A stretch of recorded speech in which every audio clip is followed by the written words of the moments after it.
Okay, sabi ko Lodi, magbubukas ako ng isang UPS pero sobrang laki niya. Kailangan ko pa ng katulong para maiangat dito sa kanyang box. Ayan, nagpatulong na ako kanina. Bali, etong nakikita natin dito Lodi ay isang smart UPS siya. O ibig sabihin, uninterruptible power supply. Ito, pagka nawala ng kuryente, ito yung magsisilbing backup sa lahat ng mga gawain sa isang building o kaya kung sa inyong bahay ay kailangan na hindi mawalan ng kuryente dahil sa may mga talagang importante na gawain, ito yung ginagamit. Automatic na nagsuswitch ito Lodi pagka nawalan ng kuryente. O pwede rin siya sa mode na kahit ganito lang, pwede mong gamitin, i-charge mo, gamitin, charge mo.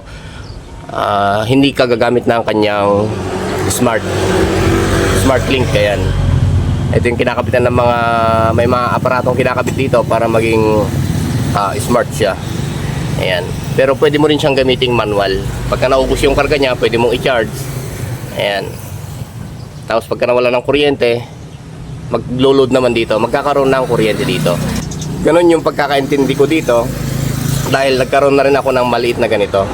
Pero yung ganito ko noon, may sarili siyang lagay ng battery. Tapos dito yung sa ating 220 sa main natin sa loob ng bahay, meron dito, nakasaksak lang lagi yan. Pagka nawalan ng kuryente, automatic itong aandar. Bali napakalaki niya Lodi, ito tayo, ayan. Kung mapapansin nyo dito, yung kanyang output rating, ayan o, 220 to 240 volts, 50 to 60 Hz, ayan. Ito siya Lodi. Backup time, half load minute, mga ganyan.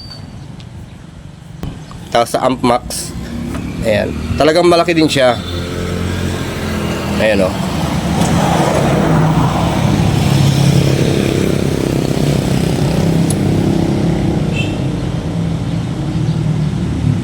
Kung makikita nyo dito Lodi, yung kanyang input at output, ayan, 220 to 240. Ayan. Yung output niya ay 220 to 240 din. Pero may sariling battery ito Lodi sa loob. So bali input mo siya sa 220, kinakargaan niya naman yung battery niya sa loob. Pag nawala ng kuryente, ayun, ito yung gagalaw banda. Okay, kung makikita natin dito ay sobrang laki ng UPS na to. Ayan o. Talagang malaki. Hindi ko siya mabuhat, hindi ko siya mailabas doon sa kanyang box. Andito yung panel niya Lodi, may panel tayo dito. Kanina hindi pa lagay yung kanyang battery. Ito siya, may socket siya dito. Inilagay ko na siya. Makapansin nyo dito sa kanyang battery module ay 48 volts. Sa magtatanong siguro kung pwedeng ikabit sa solar, baka pwede Lodi. Kasi nga mayroon siyang connection para sa battery. Ayan o. Tatanggalin mo lang to. Ayan.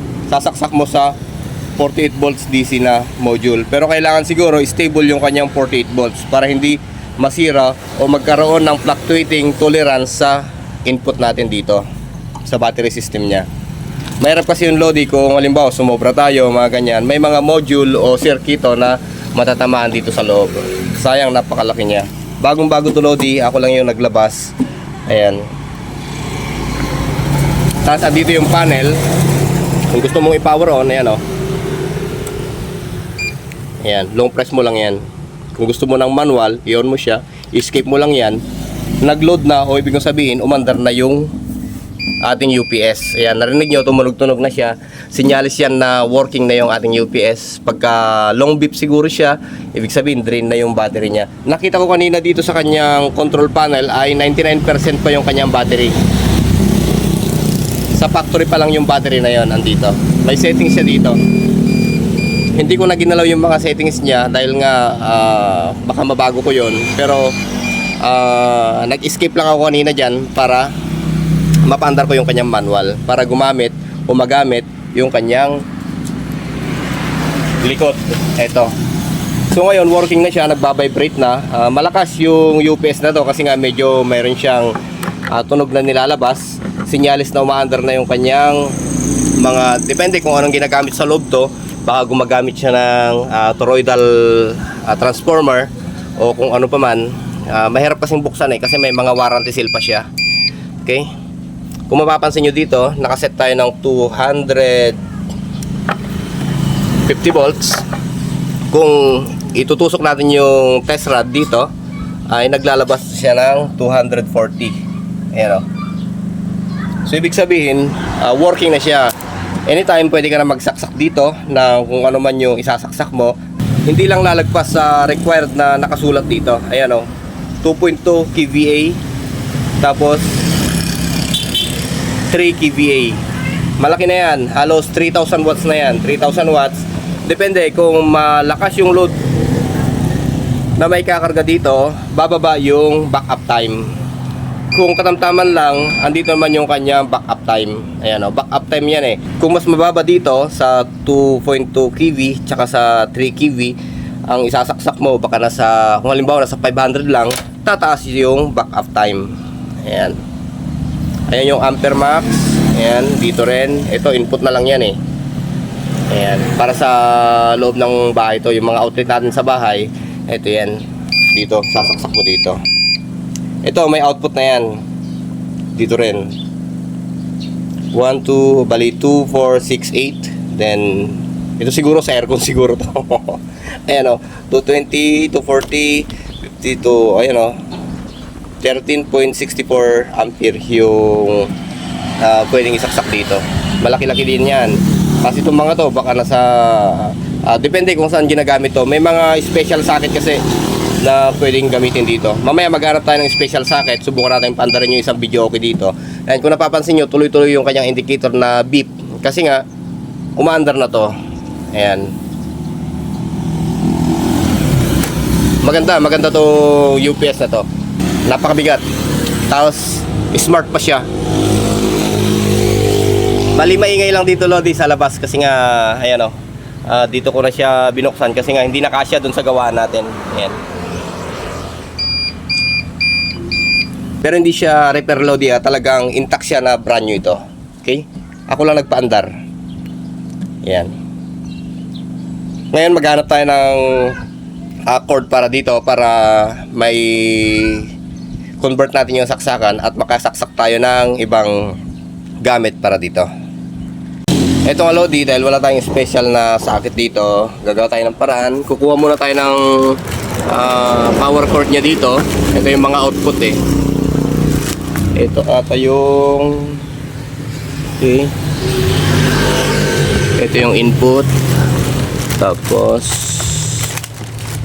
ito yung sa may kuryente. Ayan. Sasaksak mo sa loob ng bahay mo ito para dun sa UPS. Hiram tayo muna dito ng isang cord nya. Check natin kung anong mayroon dito. Wala din. Okay, ito naman siguro yung wala din. Input din.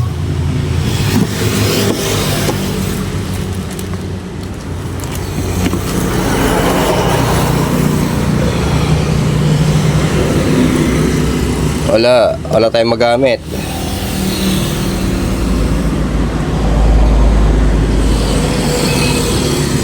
Dahil wala tayong mga available na power cord dito Lodi, output dito sa EC.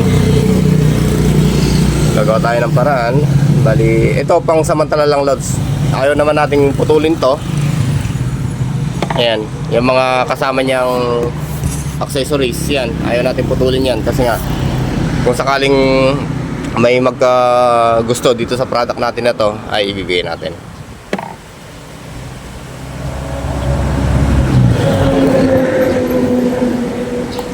Ngayon ang gagawin natin ay i-discard natin siya para makapagpalabas tayo ng 220 volts dyan.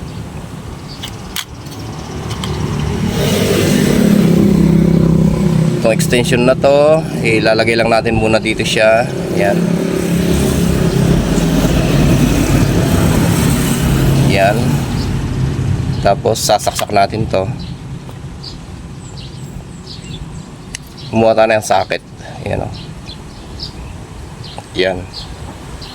Check lang natin kung wala nakadikit. Ngayon meron na tayong extension na pwedeng isaksak doon sa papandarin natin. Yan.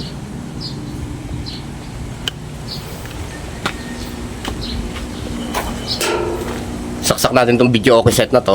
Ayan. Dito. Okay. Papaanda rin natin tong UPS. Pero i-off muna natin to. Ayan.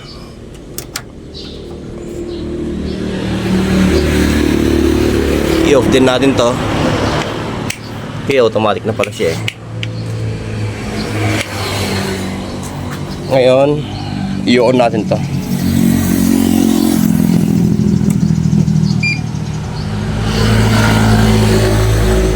Turn on delay. Escape natin yan para mag-activate to. Escape. Yun. Mandar na siya.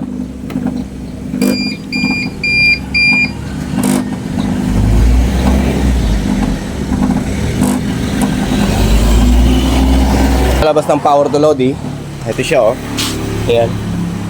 I-on natin tong ating amplifier dito. Ayan.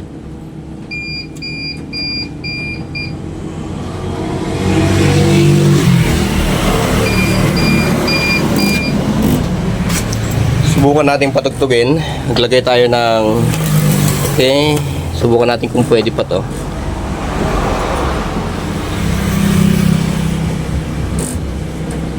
Ayan o. Next.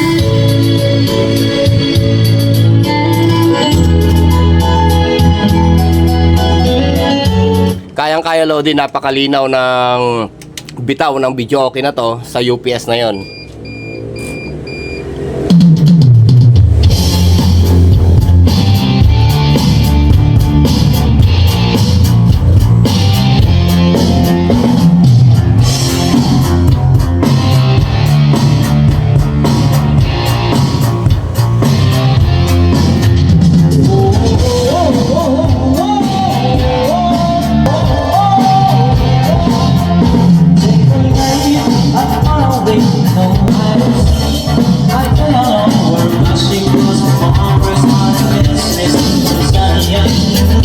Kung mapapansin nyo Lodi, halos naka-balance na yung ating bus. Tapos, ayun, na masyado malakas yung tweeter na, yung mid natin. Ayan. Halos balance na siya. Baka copyright yung Lodi, adjust lang natin. At talagang napakaganda. Hindi man lang gumalaw yung tester natin na mag-fluctuate. Kasi nga, sisiw lang para sa kanya itong amplifier na to. Itong ganitong consort amplifier. Sisiw lang sa kanya kahit nasa 40 yung ating gain sa volume.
Okay Lods, so bali sisiw lang para sa kanya yung isang video okay machine ano, para dito sa UPS na to.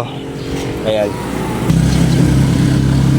Okay, bali yun muna Lodi yung ipapakita ko sa inyo dito. At okay itong UPS na to. Quality siya. Napakalakas. Napakalaki nga lang at napakabigat. Yung ganitong video okay, sisiw niya lang. Kahit dalawang video okay na ganito ang magsabay, kaya niya.